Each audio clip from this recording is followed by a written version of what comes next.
याय लंबोदराय सकलाय जगद्विताय नागाननाय सरति यज्ञविभूषिताय गौरीसुताय गणनाथ नमो नमस्ते। श्री गं गणपते नमो नमः। ओम श्री गं गणपते नमो नमः। ओम श्री विग्रहं मनोजवं मारुततुल्यवेदं जितेन्द्रियं बुद्धिमतां वरिष्ठं वातात्वजं वानरयूथमुख्यं श्री रामदूतम शरणं प्रपद्ये। श्री हनुमान जी महाराज की जय। श्री रामचंद्र भगवान की जय। ओम श्री सोमनाथ महादेव की जय। ओम श्री गायत्री माता की जय। ओम श्री द्वारिकाधीश की जय। कृष्ण कन्हैया लाल की जय। बालकृष्ण लाल की जय। डोंगरे जी महाराज की जय। श्री सुखदेव जी महाराज की जय। ओम नमो भगवते वासुदेवाय। भारत माता की जय। वंदे वेद मातरम। भागवत भगवान जी महाराज की जय।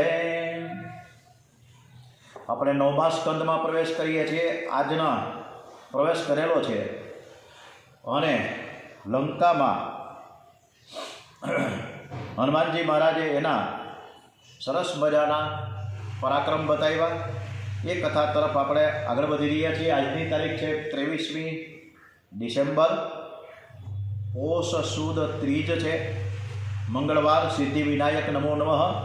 હનુમાનજી મહારાજના ચરણોમાં વંદન સાથે હનુમાનજી મહારાજ આખી રાત સૂક્ષ્મ રીતે લંકામાં ભ્રમણ કરે છે, પણ સીતાજી ક્યાંય દેખાતા નથી। પ્રાતઃ સમયે વિભીક્ષણના મહેલમાં આવે છે। જાગતા વેદ વિભીક્ષણે રામ નામનું સ્મરણ અને ઉચ્ચારણ કર્યું। હનુમાનજીને થાય છે કે રાક્ષસોની દુનિયામાં આ કોણ વૈષ્ણવ હશે। હનુમાનજી બ્રાહ્મણનું રૂપ ધારણ કરીને વિભીક્ષણના મહેલમાં પ્રવેશ કરે છે। વિભીક્ષણ પૂછે છે કે આપ રામ તો નથી ને? સવારે આપના દર્શન થયા છે તેથી મારું કલ્યાણ થશે। હનુમાનજીએ બધી વાત કરીને પૂછ્યું કે સીતાજી ક્યાં છે? વિભીક્ષણે સીતાજી ક્યાં છે અને કેવી રીતે મળશે તે બતાવ્યું। હનુમાનજી અશોક વનમાં આવ્યા છે। સીતાજી સમાધિમાં બેઠા બેઠા હે રામ હે રામ હે રામનો જપ કરે છે। હનુમાનજીએ માતાજીને મનથી પ્રણામ કરી તેઓ જે ઝાડ નીચે બેસી ધ્યાન કરે છે તે ઝાડ ઉપરથી રામકથા કહેવાની શરૂઆત કરે છે। આ સાંભળી સીતાજી ધ્યાનમાંથી જાગી પૂછે છે કે તમે કોણ છે અને ક્યાંથી બોલો છો?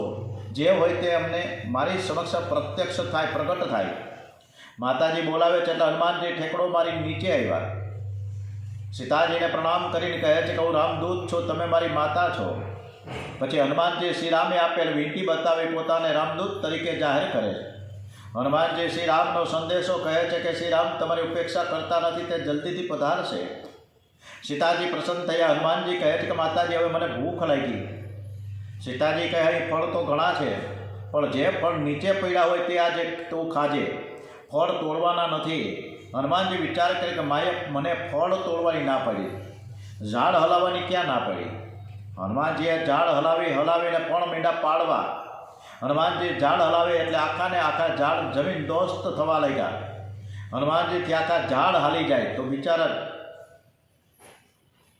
બિચારા ઝાડની શું વિશાળ।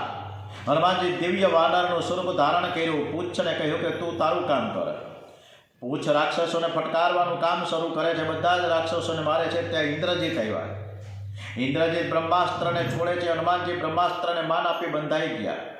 ઇન્દ્રજીત હનુમાનજીને રાજ્યસભામાં લઈ આવે છે। રાવણ પૂછે છે એ બંદર તું ક્યાંથી આવ્યો છે? હનુમાનજી સામો જવાબ આપે છે કે તારા 10 મુખને હું ઉપદેશ આપવા માટે આવ્યો છું। તું શ્રીરામને શરણે આવ, શ્રીરામ તારા સર્વ પાપ માફ કરી દેશે। રાવણ કંઈ માનતો નથી। તેણે હુકમ કર્યો કે આ વાનરની પૂંછમાં ઘણી શક્તિ છે ને બાળી નાખો। હનુમાનજીએ પૂંછને એટલું બધું વધાર્યું કે લંકાના કોઈ કાપડિયાના ઘરમાં કાપડ ન રહ્યું। સર્વ કાપડ હનુમાનજીના પૂંછને બાંધવામાં આવ્યું છે। કપડાં બાંધી ઘી તેલ નાખી અગ્નિ મૂકવામાં આવ્યો। હનુમાનજી કહે કે આ પૂંછ યજ્ઞ થાય છે, તમે તેને યજમાન છો માટે તમે ફૂંક મારો। રાવણ ફૂંક મારવા ગયો, દાઢી બળવા લાગી, જય ભાગ્યું અને પછી તો હનુમાનજી આખી લંકા બાળી નાખી। રાક્ષસીઓ સીતાજીને કંઈક તમારી પાસે આવેલા પેલા વાંદરાનું પૂંછડું રાક્ષસોને બાળે છે। સીતાજી પ્રાર્થના કરે કે મેં રામ સિવાય અન્ય પુરુષનું ચિંતન કર્યું હોય તો અગ્નિદેવ તમે શીતળ થજો. અગ્નિદેવ ચંદન જેવા શીતળ થયા છે, આખી લંકા ભડકે પડે છે. હનુમાનજી આ જોયું તો તેને બીક લાગી કે લંકા ભેગું અશોકવન બની જશે. તો પૂછને સમુદ્ર સ્નાન કરાવી શાંત કરી ફરી પાછા અશોકવનમાં આવ્યા. જોવે છે તો અશોકવનનું એક ઝાડ પણ બેડ્યું નથી. સીતાજીને મળે છે. સીતાજીએ હનુમાનજીને આશીષ આપી કે અષ્ટ સિદ્ધિ તારી સેવા કરશે. અષ્ટ સિદ્ધિ નવ નિધિ કે દાતા, અશ્વર દીન જાનકી માતા.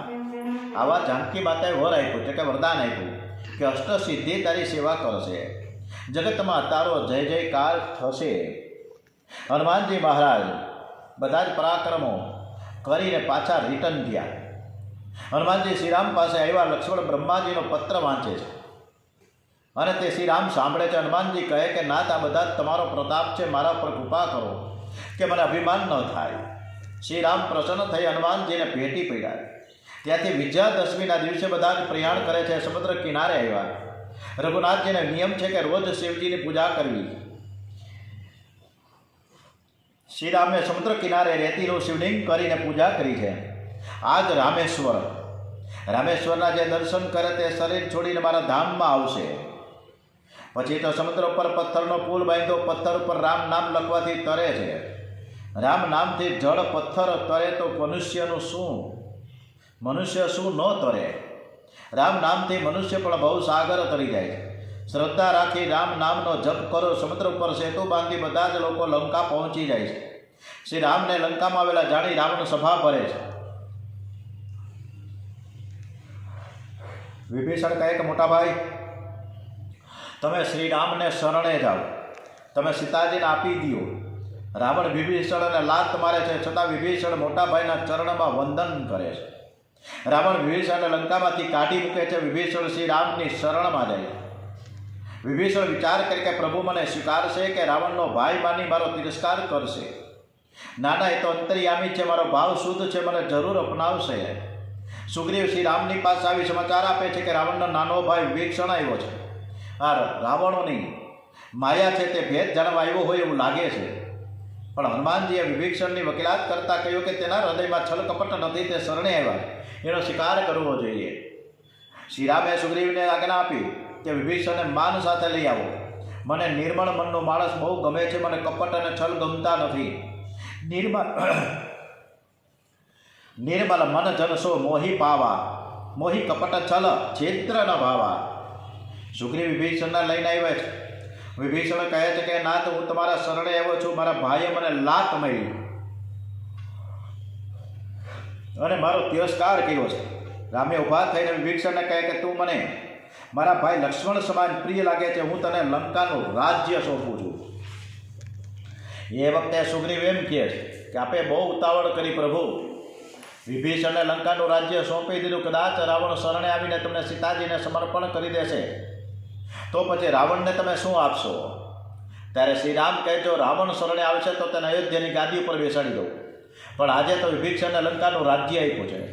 વિભીષણ શરણે આવ્યો કર્યો લંકાધીશ, યશ સુની રાવણ શરણે આવીએ તો કરહું કૌશલ્યાધીશ. રાવણને અયોધ્યાનું રાજ્ય સોંપે, અમે ચારે ભાઈઓ વનમાં રહીશું. પછી તો શ્રી રામ અંગદને વિષ્ટિ કરવા માટે રાવણ પાસે મોકલ્યા છે. રાવણ વિષ્ટિને નકારે છે. બંને પક્ષે યુદ્ધ થાય છે. રાવણના ઘણા સેનાપતિઓ, પુત્રો, શૂરવીરો ખતમ થઈ જાય છે. પછી તો ઇન્દ્રજીત, કુંભકર્ણ વગેરે પણ યુદ્ધમાં મોતને ભેટે છે. અંતે રામ અને રાવણનું ભયંકર યુદ્ધ થાય છે. રાવણની દુંટીમાંનું અમૃત રામ અગ્નાસ્ત્ર દ્વારા સૂકવી નાખે છે. પછી તો રાવણનો વિનાશ કરે છે. યુદ્ધનો અંત આવે છે.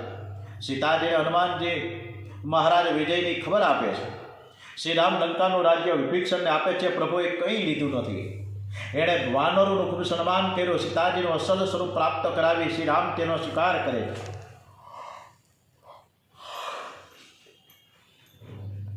14 વર્ષની અવધિ પૂરી થવા આવી છે અને જેથી શ્રી રામ પુષ્પક વિમાનમાં સીતા, લક્ષ્મણ અને પોતાના સાથીઓ સાથે અયોધ્યા આવવા નીકળી પડે છે. વિમાન અયોધ્યા પાસે આવે છે. વિમાનને જોઈને ભરતને અતિશય આનંદ થયો છે. શ્રી રામ વિમાનમાંથી નીચે ઉતરે છે. ભરત જેને ઉઠાવીને આલિંગન આપે છે રામ, અને ભરત જ્યારે મળે છે ને ત્યારે લોકોને ખબર પડતી નથી કે આમાં રામ કોણ અને ભરત કોણ. બંનેના વર્ણ શ્યામ છે, વલ્કલ સરખા છે, શરીર સરખા કુશ છે. પછી બધા જ માતાઓ સાથે મિલન થાય છે, બધાને આશીર્વાદ મળ્યા છે. અયોધ્યાની પ્રજા પણ ખૂબ રાજી થઈ ગઈ. ઘણા ઉત્સવ સાથે શ્રીરામનું સ્વાગત કરવામાં આવે છે. વશિષ્ઠ ઋષિ મુહૂર્ત આપે છે. વૈશાખ મહિનાની શુક્લ પક્ષની સપ્તમીએ શ્રી રામનો રાજ્યાભિષેક થાય છે. વૈશાખ મહિનાની શુક્લ પક્ષની સાતમ ત્યારે રામનો રાજ્યાભિષેક થયો. શ્રી સીતારામને સોનાના પાટલે બેસાડી બ્રાહ્મણોએ વેદ મંત્રો બોલીને 4 સમુદ્રના જળથી તથા અનેક તીર્થ જળથી તીર્થ અભિષેક કર્યો. પછી શૃંગાર થયો છે. બ્રાહ્મણોને આશીર્વાદ આપ્યા. શ્રી રામ સીતાજીની સાથે સુવર્ણ સિંહાસનમાં બિરાજમાન થાય. અયોધ્યાની ભાગ્યશાળી પ્રજા શ્રી સીતારામના દર્શન કરતા ધરાતી ન હતી. રામ રાજ્યની સ્થાપના થઈ. રામ રાજ્યમાં પ્રજા ખૂબ જ સુખી છે. રામ રાજ્યમાં કોઈ દરિદ્રી નથી, કોઈ ભિખારી નથી, કોઈને જે ઝઘડો નથી, કોઈ લોભી નથી, બધા જ જ્ઞાની છે. બધાને ઘરે સત્સંગ થાય છે. શ્રી રામ ખૂબ જ સરળ છે. સજ્જન સાથે સરળ અને દુર્જન સાથે પણ તે સરળ બને છે. અતિ સરળતાને લીધે સીતારામને ઘણું દુઃખ સહન કરવું પડ્યું છે. સીતા માતા સગર્ભા છે, સગર્ભા થયા છે. શ્રી રામ નગર ચર્ચા જાણવા માટે એક દૂત રાખે છે. તે રાત્રે નગરમાં ફરીને બધી જ નગરચર્યા સાંભળે છે અને તેનો અહેવાલ સવારે શ્રી રામ સમક્ષ રજૂ કરે છે. એક દિવસ દૂત આવીને શ્રી રામને કહે કે હું નગર ચર્ચા સાંભળવા રાત્રે ફરતો હતો, ત્યારે એક ધોબી તમારી નિંદા કરતો હતો અને એની પત્નીને એમ કહેતો ફરતો કે સીતાજી તો ઘણા દિવસ રાવણના ઘરમાં રહ્યા, છતાં તેમને રામે અપનાવ્યા. હું શ્રીરામ જેવો નથી. શ્રી રામે રાજ ધર્મને પ્રધાન સ્થાન આપ્યું છે, જ્યારે પતિ ધર્મને ગૌણ સ્થાન આપ્યું છે. રાજાની ગાદી રાણીને રાજી કરવા માટે નથી, પણ પ્રજાને રાજી કરવા માટે છે. શ્રી રામ જાણે છે કે સીતાજી નિર્દોષ છે, પતિવ્રતા છે. એના ઉપર લગાવવામાં આવેલું કલંક ખોટું છે, પણ લોકો શંકા કરે છે, ગમે તેવું બોલે છે. શ્રી રામ વિચાર કરે કે અમે બંને દુઃખ સહન કરીશું. અમારા માથે મૂકેલા કલંકની એક જ રસ્તો છે કે હું સીતાજીનો ત્યાગ કરું. શ્રી રામ લક્ષ્મણને બોલાવીને કહે કે લક્ષ્મણ, તારે મારું એક કામ કરવાનું છે. અયોધ્યાવાસી લોકો સીતાજી વિશે ગમે તેવું બોલે છે, આથી મેં તારી ભાભીનો ત્યાગ કરવાનો નિર્ણય કર્યો છે. લોકાચારનું પાલન કરવું એ મારી ફરજ છે, એટલે તું સીતાજીને રથમાં બેસાડી દૂર જંગલમાં છોડીને પાછો આવજે. આ સાંભળીને લક્ષ્મણજી એકદમ ચોંકી જાય છે, ગુસ્સે થાય છે, કહે છે કે સીતાજી મારી મા છે, મારી માતા માટે આવું બોલનારને હું મારીશ, એને હું સજા કરીશ. શ્રી રામ તેને શાંત કરીને કહે છે કે તું કોને કોને મારીશ. અયોધ્યાના ઘણા લોકો આવી શંકા કરે છે, કેટલાક બોલતા નથી. પ્રજાને રાજી કરવા માટે મેં આ નિર્ણય લીધો છે. લક્ષ્મણજી શ્રી રામ સમક્ષ હાથ જોડીને કહે છે કે આ કામ મારાથી નહીં થાય, આ કામ તમે બીજા કોઈને સોંપો. શ્રી રામ કહે, ભાઈ તારા વગર આ કામ બીજું કોઈ કરી શકે એમ નથી.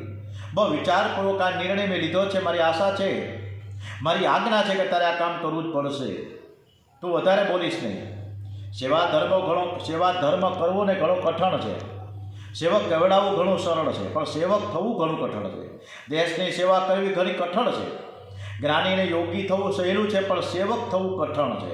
અને જે મનને મારે છે તે જ સેવક થઈ શકે. સેવક પાસે મન હોતું નથી. માલિકનું મન એ જ સેવકનું મન, માલિકની ઈચ્છા એ જ સેવકની ઈચ્છા. લક્ષ્મણજીના ગમતું નથી, છતાં કામ કરવું પડે છે. શ્રી રામે સીતાજીને કંઈ કહ્યું નથી. લક્ષ્મણજી સીતાજીને રથમાં બેસાડીને લઈ જાય છે. શ્રી રામની આજ્ઞાથી લક્ષ્મણ રસ્તામાં મૌન રહે છે. સીતાજી સમજ્યા છે કે મેં શ્રીરામ સમક્ષ વનમાં ફરવા જવાની ઈચ્છા વ્યક્ત કરી હતી, એટલે જ મને લક્ષ્મણ વનમાં ફરવા લઈ જાય છે. ઘોર જંગલમાં રથ આવ્યો. લક્ષ્મણ નીચે ઉતર્યા. સીતાજી પણ રથમાંથી નીચે ઉતરે છે. હવે લક્ષ્મણથી રહેવાતું નથી. એ બાળકની માફક ધ્રુસકે રડવા લઈ જાય છે. સીતાજી કંઈ જાણતા નથી. તેઓ લક્ષ્મણને પૂછે કે લક્ષ્મણજી તમને શું થાય છે, કેમ રડો છો? લક્ષ્મણજી સાષ્ટાંગ વંદન કરીને કહે છે કે માતા, મારા માથે મારે આ કામ કરવું ફરજિયાત થઈ પડ્યું, છતાં હું આપનો સેવક છું. મારા માથે ફરજનો ભાર મૂક્યો છે, એટલે મારે તે નિભાવવો પડે છે. અયોધ્યાના લોકો તમારા વિશે ગમે તેવું બોલે છે તે શ્રી રામે તમારો ત્યાગ કર્યો છે. આ સાંભળી સીતાજી ચોંકી જાય છે, આકુળ વ્યાકુળ થઈ ગયા.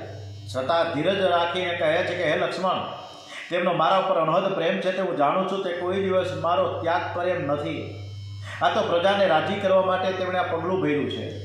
પણ મને તો એમની ચિંતા થાય છે કે હવે મારા રામની સેવા કોણ કરશે. તેઓ કોઈ સ્ત્રીની સામે આંખ ઊંચી પણ કરતા નથી, કોઈ સ્ત્રીનો સ્પર્શ કરતા નથી. આજ સુધી મેં કોઈને કહ્યું નથી. મેં તમને આજે એવું કહું છું કે રાત્રે હું તેમના ચરણની સેવા કરું છું ત્યારે એમને નિંદ્રા આવે છે. આ એમની રોજની ટેવ છે. હવે મારા રામને નિંદ્રા કેવી રીતે આવશે? મારા વિયોગમાં તેઓ બહુ દુઃખી થશે. તમે મારી ચિંતા કરશો નહીં, પણ તમારા ભાઈ શ્રી રામને તમે સાચવજો. તમે શ્રી રામની સેવા કરજો. તેમને એક સરળ પણ તમારાથી વિખૂટા પડવા દેતા નહીં. રામ વિયોગ જેવું કોઈ દુઃખ નથી. હું બધું દુઃખ સહન કરીશ, પણ આત્મહત્યા તો નહીં જ કરું, કારણ કે હું સગર્ભા છું. સૂર્યવંશનું તેજ મારા ઉદરમાં છે. હું મારા બાળકને મોટો કરીશ. ફક્ત મને દુઃખ એ વાતનું છે કે જંગલમાં કોઈ સાધુ સંત મને પૂછશે કે તમારા પતિએ તમારો ત્યાગ શા માટે કર્યો, ત્યારે હું શું જવાબ આપીશ? આમ કહી સીતાજી રડવા લાગ્યા છે. લક્ષ્મણજી સીતાજીને ધીરજ આપતા કહે છે કે માતાજી, નજીકમાં જ વાલ્મીકીજીનો આશ્રમ છે. તે તમારા પિતાજીના મિત્ર છે. હું ફરીથી આપના દર્શન માટે આવીશ. મને જવાની આજ્ઞા આપો. સીતાજીને વંદન કરી લક્ષ્મણજી પાછા વળે છે. એકલા પડેલા લક્ષ્મણજી ઘણા વ્યાકુળ થયા છે. તે રડવા લાગ્યા છે. ત્યાંના પશુ પક્ષીઓ પણ રડવા લાગે છે. વાલ્મીકીજીને ખબર પડી કે જંગલમાં કોઈ સ્ત્રી રડે છે. તેઓ દોડતા ત્યાં પહોંચ્યા. એ સીતાજીને ઓળખી ગયા અને બોલ્યા કે દીકરી, હું બધું જાણું છું. હું તારા પિતાજીનો મિત્ર છું. તું ચાલ મારા આશ્રમમાં. વાલ્મીકીજી સીતાજીને સમજાવીને પોતાના આશ્રમમાં લઈ આવે છે. થોડા સમય પછી સીતાજીને 2 બાળકો થયા. તેનું નામ છે લવ અને કુશ. બંને ભાઈઓને વાલ્મીકીજી રામાયણ ભણાવે છે. રામાયણની રચના તમસા નદીના કિનારે થઈ છે, જ્યારે ભાગવતની રચના ગંગા કિનારે થઈ છે. શ્રી રામને યજ્ઞ કરવો છે. હવે આ યજ્ઞમાં તો પત્ની તો જોઈએ સાથે બેસાડવા માટે. પતિ અને પત્ની દંપતી હોય તો જ આ ધાર્મિક કાર્ય, આ યજ્ઞ સંસ્કાર પૂરા થાય. હવે વશિષ્ઠજીની સલાહ લે છે. વશિષ્ઠજી કહે છે કે તમને યજ્ઞનો અધિકાર નથી. યજ્ઞમાં ધર્મપત્નીની હાજરી જોઈએ. યજ્ઞ એકલો પુરુષ કે એકલી સ્ત્રી કરી શકે નહીં. યજ્ઞમાં પતિ પત્નીએ સાથે બેસવું પડે છે. આપ સીતાજીને લઈ આવો તો કામ સરળ બને. શ્રી રામ ગુરુજીને હાથ જોડીને આ માટે ઇનકાર કરે છે. નજીકમાં બેઠેલી એક બ્રાહ્મણ બીજા લગ્ન કરવાનું સૂચન કરે છે. શ્રી રામ તેનો ઇનકાર કરે છે. તેઓ એક પત્ની વ્રત સાથે વળગી રહ્યા છે. દશરથ રાજાએ 4 પત્નીઓ કરેલી. વડીલો કંઈ ભૂલ કરે તો તેની ભૂલ પુત્રે ન કરવી જોઈએ. વડીલોનું જે પવિત્ર આચરણ હોય તેનું જ અનુકરણ પુત્રે કરવું જોઈએ. શ્રી રામનું એક પત્ની વ્રત પરિપૂર્ણ છે. યજ્ઞ માટે તેઓ બીજું લગ્ન કરવા માટે તૈયાર નથી. એવો મર્યાદા પુરુષોત્તમ છે. મર્યાદાનું પૂર્ણ પાલન નથી, તેઓ પૂર્ણ પાલન કરે છે. શ્રી રામે સીતાજીની સુવર્ણ પ્રતિમા બનાવડાવી અને તેને સીતાજી જેવો સુંદર શૃંગાર કરીને યજ્ઞમાં પોતાની પાસે બેસાડ્યા છે. આ યજ્ઞનું નિમંત્રણ અનેક રાજાઓ, મુનિઓ, ઋષિઓ અને બ્રાહ્મણોને મોકલવામાં આવ્યા. આવું નિમંત્રણ વાલ્મીકીજીને પણ મળે છે. વાલ્મીકીજી લવ અને કુશને સાથે લઈને અયોધ્યામાં આવે છે.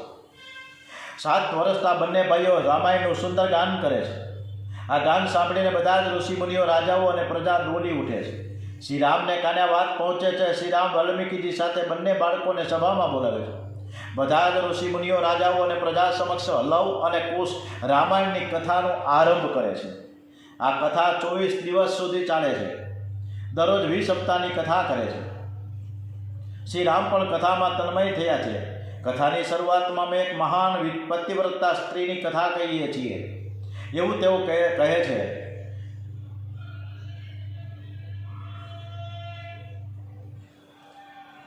શ્રી રામચંદ્રજી રામ દરબારમાં લવકુશની આ કથા નીચે બેસીને સાંભળે છે. પછી કથા સાંભળવા માટે વચ્ચે કે ભાઈ લવ અને કુશના મા બાપ કોણ છે એને જાણકારી મેળવું. પરંતુ લવ ને કુશ કે મારે જાણકારી આપવાની ન હોય. અમારા મા બાપ છીએ, અમારા ગુરુદેવ છે, એટલે અમે વાલ્મીકીજીના શિષ્યો છીએ. અને ધર્મનો નિયમ છે કે કોઈ પણ સાધુ સંન્યાસી કે બ્રહ્મચારીએ તેમના માતા પિતા કે ઘર બાબતે જવાબ આપવો ન જોઈએ, પૂછે તો ન આપવો. શ્રી રામ ધર્મની મર્યાદા જાણે છે, આથી તેમણે આવા સવાલ પણ ન પૂછવા જોઈએ. વાલ્મીકી ઋષિ સાથે લવકુશ આશ્રમમાં પાછા આવ્યા. એવો માતાજીને સાષ્ટાંગ વંદન કરીને કહે છે કે માતાજી, અમે એક મોટા રાજાઓના યજ્ઞમાં ગયા હતા. એ રાજાનું નામ હતું રામ. એને યજ્ઞમાં તમારા જેવી જ એક સોનાની મૂર્તિ સાથે રાખી હતી. આ સાંભળીને સીતાજીને આનંદ થાય છે. શ્રી રામે બીજું લગ્ન હજી સુધી કર્યું નથી, એટલે ફલિત થાય છે કે તેમણે મારો ત્યાગ કર્યો નથી. શ્રી રામે છેલ્લો યજ્ઞ નૈમિષારણ્યમાં કરેલો. આ યજ્ઞમાં વાલ્મીકીજી ત્યાં ગયેલા તે સમાજમાં જાહેર કરે છે કે સીતાજી નિર્દોષ છે, મહાન પતિવ્રતા છે. જો આવું સાચું જ ન હોય તો મારી 1000 વર્ષની તપશ્ચર્યા વ્યર્થ જાય. વાલ્મીકીજી આવેશમાં આવીને પ્રજાને ખૂબ જ ઠપકો આપ્યો છે, જેમણે તમારા સુખ માટે આટલું બધું કર્યું. એ રામ અને સીતાજી માટે તમને જરાય દુઃખ કેમ થતું નથી? શ્રી રામ એકલા અયોધ્યાની રાજમાં રહે અને સીતાજી મારા આશ્રમમાં, એ ક્યાંનો ન્યાય છે? શ્રી રામ વાલ્મીકીજીના ચરણે પડીને કહે છે કે આમાં મારો દોષ નથી. કલંક દૂર કરવાના હેતુથી મેં આ પગલું ભર્યું છે. અયોધ્યાની પ્રજાને ખાતરી થશે તો હું સીતાજીને સ્વીકારીશ. વાલ્મીકીજી ત્યાંથી પાછા આવી સીતાજીને રાજમહેલમાં જવા માટે સમજાવે છે. એ વ્યાકુળ છે, છતાં ધીરજથી કહે છે કે મારા પતિદેવની આજ્ઞાનું હું પાલન કરીશ, હું જરૂર આવીશ. વાલ્મીકીજી શ્રી રામ પાસે જઈ સીતાજીને દરબારમાં લાવવાનો દિવસ નક્કી કરે છે. આ માટે મોટો ઉત્સવ ભરાયો છે. વાલ્મીકીજી સીતાજીને લઈને આવે છે. સીતાજી બે હાથ જોડીને બધાને વંદન કરે છે. તેનું શરીર કૃશ થઈ ગયું છે. એમને જોઈને લોકો દુઃખી થયા છે. એની પાછળ લવ કુશ ચાલતા આવે છે. વાલ્મીકીજી સીતાજીને લઈને અયોધ્યાની રાજસભામાં આવ્યા. સીતાજીની નજર જમીન ઉપર સ્થિર હતી. સીતાજી આંખ બંધ કરીને બે હાથ જોડીને ધરતી માને સંબોધન કરતા કહે છે કે મેં મન, વચન અને કર્મથી પતિવ્રતા ધર્મનું બરાબર પાલન કર્યું છે. પર પુરુષનું કદી સ્મરણ પણ કર્યું નથી. મારો ત્યાગ કર્યા છતાં પણ શ્રી રામ પ્રત્યે કદી કુભાવ મેં નથી રાખ્યો. જો હું આ સત્ય કહેતી હોઉં તો હે ધરતી માતા, તું મને તારા ખોળામાં સમાવી લે. ત્યાં જ મોટા ધડાકા સાથે ધરતી ફાટી અને તેમાંથી સુવર્ણનું સિંહાસન બહાર નીકળ્યું. અવાજ આવ્યો કે માતાજી, હવે તમારે અહીં રહેવું યોગ્ય નથી, અંદર પધારો. સીતાજી સિંહાસન પર બેસીને અદૃશ્ય થાય છે. સીતાજીએ જગતને શ્રી ધર્મ બતાવ્યો છે. બોલીએ શ્રી સીતા માત કી જય, સીતારામ કી જય. ઓમ નમો ભગવતે વાસુદેવાય. ઓમ શ્રી કૃષ્ણ કનૈયાલાલ કી જય. ઓમ શ્રી ડોંગરેજી મહારાજ કી જય. શ્રી સુખદેવજી મહારાજ કી જય. ગમ ગણપતે નમો નમઃ. ઓમ શ્રી હનુમાનજી મહારાજ કી જય. સોમનાથ મહાદેવ કી જય. વંદે વેદ માતરમ ભારત માતા કી જય. ઓમ નમો ભગવતે વાસુદેવાય. ઓમ નમઃ પાર્વતી પતે. હર હર મહાદેવ હર.